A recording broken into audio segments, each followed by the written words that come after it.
La Fundación de Educación Ambiental y el Ministerio del Ambiente y de los Recursos Naturales Renovables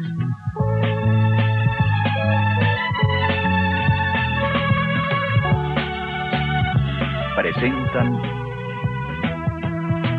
Un hombre preocupado.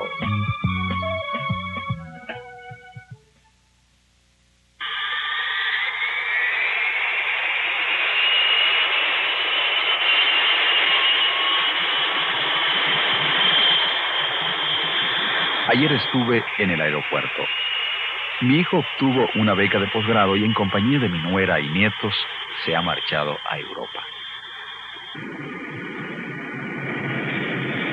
A pesar de que trato de actuar con lógica ante todas las circunstancias de la vida, y la razón me dice que este viaje, desde todo punto de vista, es positivo, un cierto y persistente residuo sentimental ha desestabilizado mis emociones. Esto es natural y así lo acepto. Pero los síntomas de malestar que presenta mi organismo, estoy a punto de creer, superan la aflicción de mi espíritu. En realidad estuve demasiado tiempo de pie frente a aquellos impacientes pájaros metálicos que protestan a voz en cuello ante los retardos de un engorroso proceso de abordaje.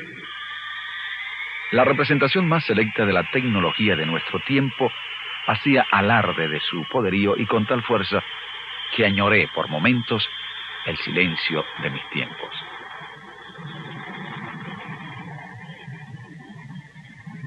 Han transcurrido 24 horas. Anoche casi no pude dormir. Me levanté en la madrugada y me asomé al balcón. La ciudad estaba inusitadamente silenciosa, en marcado contraste con aquellos motores que habían quedado atrapados en mis orejas. El malestar físico permaneció conmigo hasta el amanecer y parecía decidido a sustituir la compañía de mi familia ya lejana. No tuve deseos de desayunar y menos de hacer frente al trabajo acumulado sobre mi escritorio. A mis años, el tiempo se ha convertido en un tesoro que administro con mezquindad de avaro, de tal forma que no estaba dispuesto a desperdiciarlo compadeciéndome de mi condición. Telefoneé a mi médico de cabecera, hoy ya no les llaman así. Este amigo de toda la vida conocía mi cuerpo tan bien o mejor que yo. No en vano había llenado una gruesa carpeta con los prosaicos incidentes de mi historia médica. Después del habitual examen general, me dijo que mi estado de salud era envidiable y que mi condición se debía a lo que dio en llamar síndrome del presente. Sonrió y me dijo que si quería una explicación del asunto no tenía más remedio que invitarle a almorzar. En el trayecto al restaurante no hizo otra cosa que hacer resaltar el ambiente que nos rodeaba. Fíjate en esa moto. ¿Qué te parece aquel camión? ¿Cuál sería la forma más esquemática de representar a un fiscal de tránsito? ¿Oyes las campanas de la catedral? Después fue el zumbido del aire acondicionado, el ruido de los platos, los cubiertos, hasta culminar en nuestras propias voces. Esta es la tarjeta de presentación de nuestro tiempo, me dijo, el ruido.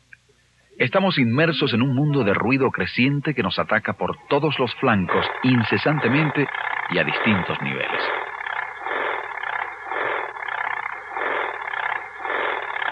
Esto no puede dejar de tener sus consecuencias. Saber que mi malestar se debía más a los efectos del ruido en el aeropuerto que a la ausencia de mis hijos despojó de poesía su partida. La exposición temporal a esa forma de energía que son las ondas sonoras a tan alto volumen, en mi caso, no iría más allá de un malestar pasajero. Para mí, que habitualmente permanezco en el mundo tranquilo y apacible de mi biblioteca, esa experiencia había sido molesta, pero sin consecuencias. No ocurre lo mismo con la mayoría de nosotros. En la calle, en el trabajo y hasta en el hogar, la presencia del ruido atenta contra nuestra salud física y mental. Decidí estudiar el asunto con detenimiento. Si el ruido es capaz de afectar nuestra psiquis, ¿cuántos de los problemas cotidianos de mayor o menor gravedad que se presentan en el trato social no serán consecuencia de esa presencia indeseable?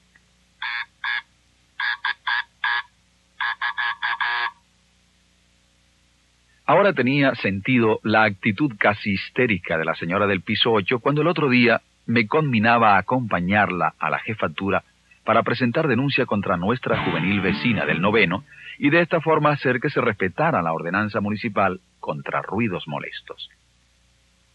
La tortura disco. Y que me perdonen los fanáticos de la Summer. Golpeaba con furia de bombo el piso de la joven, que es el techo de la no tan joven, amenazando con crear una catástrofe generacional. Y es que 130 decibeles de guitarra eléctrica, platillos y tacones solo los pueden tolerar aquellos que se embriagan con este ritmo. Invité a mi vecina a tomar una taza de té. La infusión y un poco de charla seguramente calmarían su estado de ánimo. Tal vez, si razonábamos un poco sobre este problema del ruido, daríamos tiempo a que nuestra común vecina dejara de producirlo.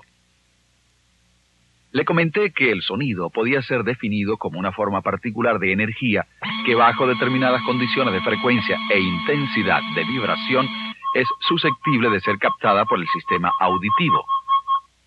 Además, según sea su rango físico y su nivel, puede resultarnos particularmente desagradable o agradable. Visto desde este punto, el sonido de aquel tocadiscos para su dueña, evidentemente era música, pero para mi atormentada amiga era simplemente ruido molesto. Lo notable acerca de la intensidad del sonido es su amplio margen. Un susurro muy bajo de la voz humana tiene una intensidad de volumen equivalente solo a 1/1000ª de vatio, mientras que un motor de jet puede equivaler a 10 millones de vatios. Estas cifras tan altas y distantes unas de otras presentan un problema práctico difícil de manejar. Afortunadamente, tenemos el auxilio de la matemática. Como lo sabe cualquier estudiante de bachillerato, un número de base 10 es sencillamente el número de veces que 10 es multiplicado por sí mismo para dar el número en cuestión. Así, 10 tiene un 0 y por consiguiente, logaritmo de 10 es igual a 1. 100 tiene 2 ceros, de modo que logaritmo de 100 es igual a 2, y así sucesivamente. De esta forma, se creó una nueva unidad de medición de intensidad sonora llamada el decibel, de deci, que significa 10, o sea, una referencia a la base de los logaritmos comunes, y Bell, de Alexander Graham Bell, el mismo que inventó el teléfono. Mi amiga prestó cortés atención a estas explicaciones y al final me manifestó con ironía que probablemente la niña del 8 sería tan buena estudiante que no le bastaba la teoría, sino que insistía en hacer una demostración práctica de sus conocimientos sobre el decibel, para calamidad de todos.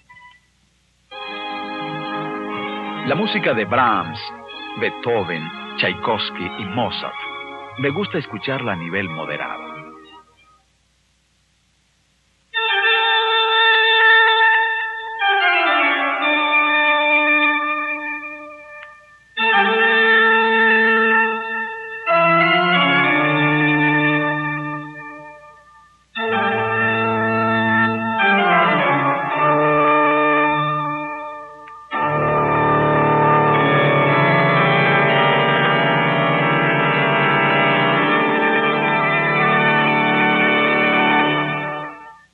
Si se trata de Bach, el asunto cambia. Nada me produce más emoción que disfrutar una fuga a un volumen capaz no solo de hacerme oír, sino sentir las transiciones sucesivas entre graves y agudos, fortes y pianísimos, en un órgano de iglesia bien ejecutado.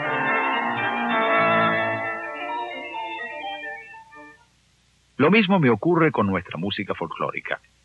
Nuestra amplia variedad de tambores,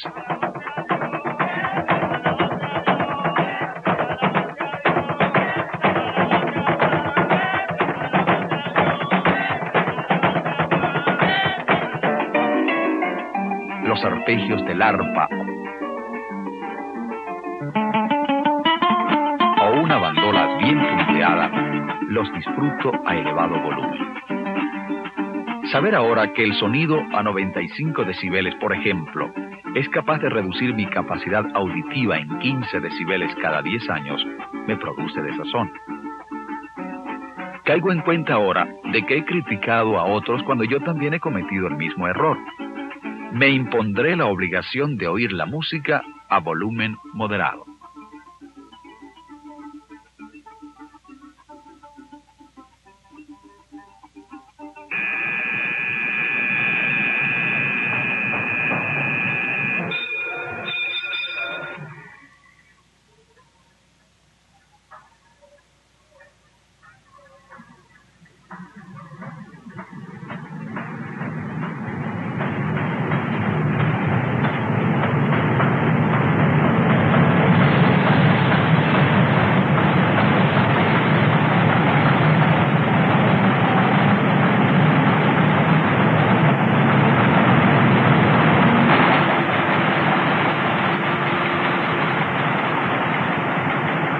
El asunto este del ruido ha ocupado mi tiempo estas últimas semanas. Tengo por norma agotar los temas cuando me interesan, y este no es solo problema mío, sino que nos incumbe a todos.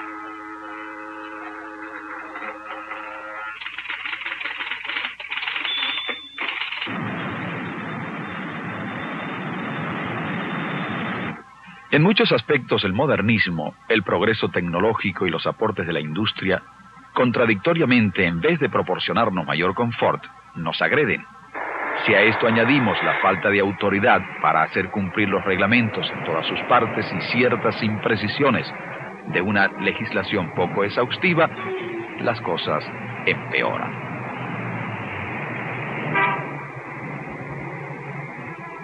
Me armé de un pequeño grabador a pilas y tomé referencias de los sonidos de la calle, a fin de cotejarlos con mis recientes conocimientos sobre el decibel. Increíble.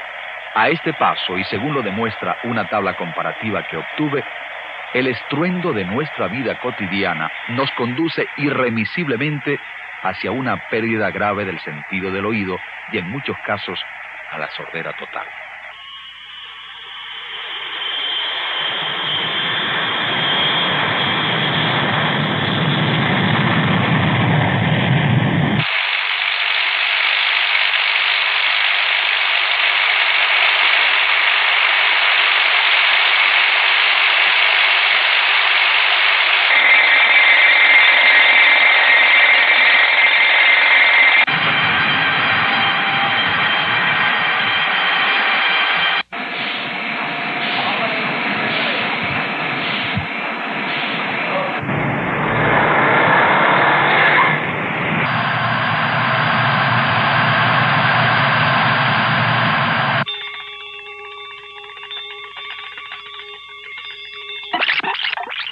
Imaginativamente especulé sobre la posibilidad de un mundo futuro habitado por sordos.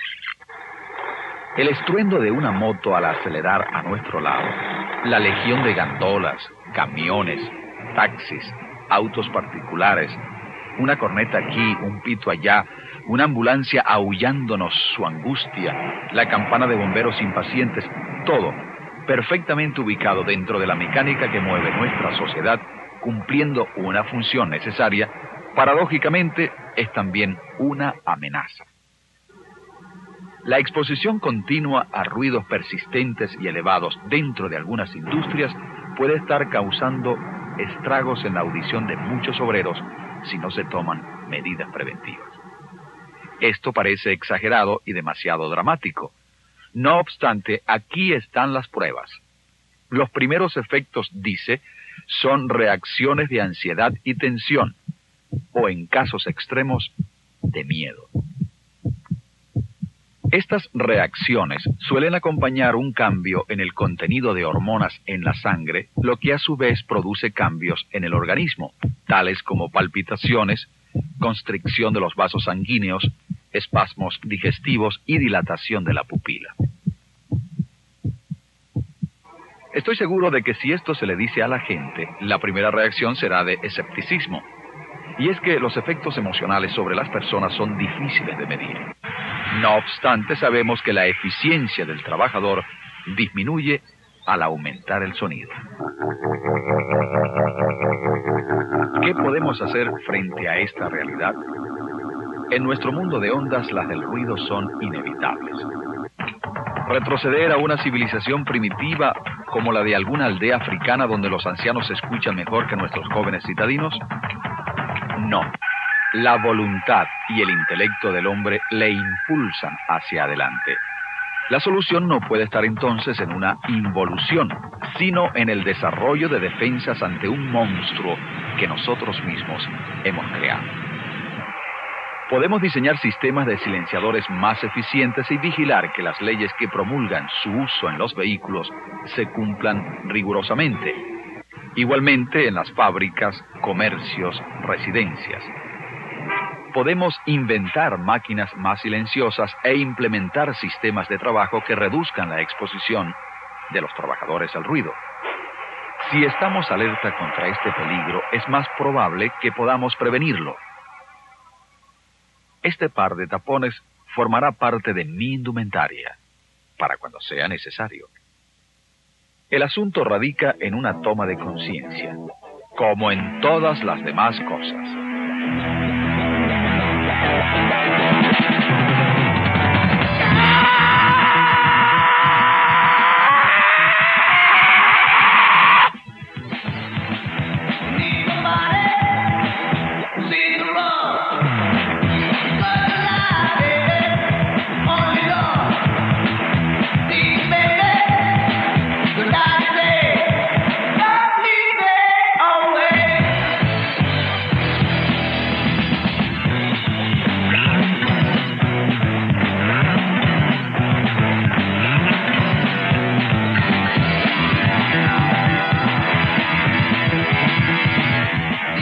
Definitivamente he envejecido. Soy extemporáneo.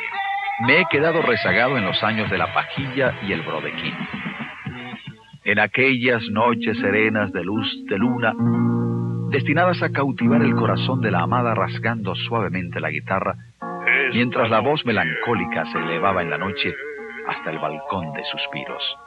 De luz de luna, quiero contar las estrellas, una por una, porque tú eres mi vida, yo tu lucero, y si tú no me quieres, yo por ti muero, yo por ti muero.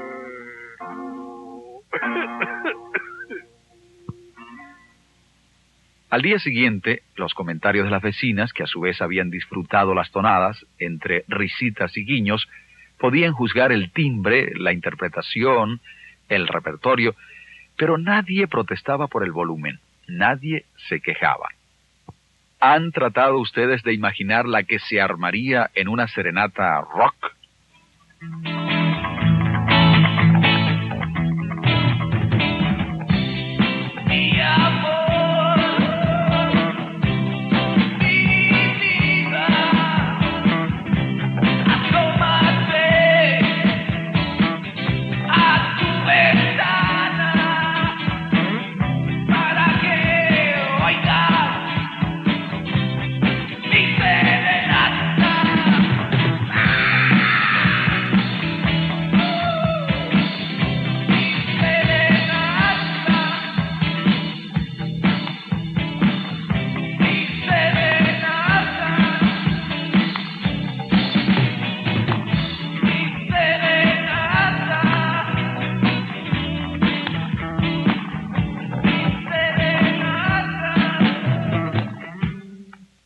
Definitivamente aquello ya se fue, y está bien que así sea.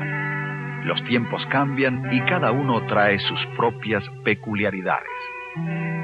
De lo que no estoy seguro es de si sabemos ir al paso de las transformaciones cada vez más violentas que nuestro desarrollo genera. Pensar que en este siglo nada más el hombre ha producido mayores bienes que en toda la historia de la humanidad junta.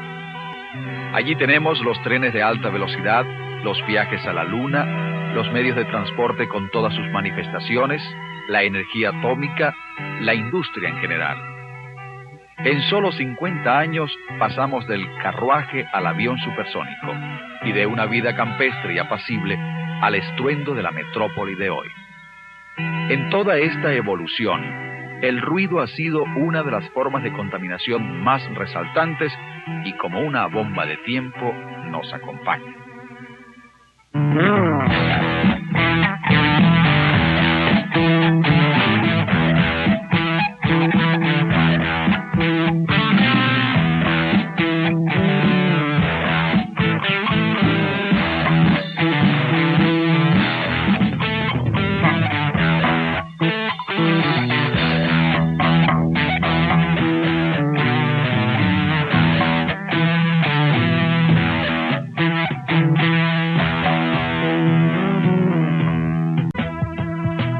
Un hombre preocupado.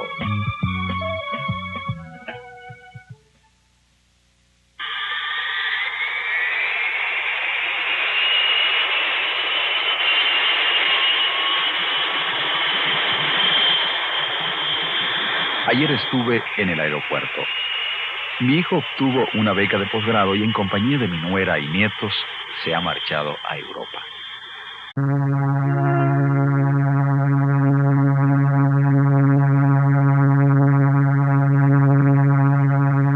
La Fundación de Educación Ambiental y el Ministerio del Ambiente y de los Recursos Naturales Renovables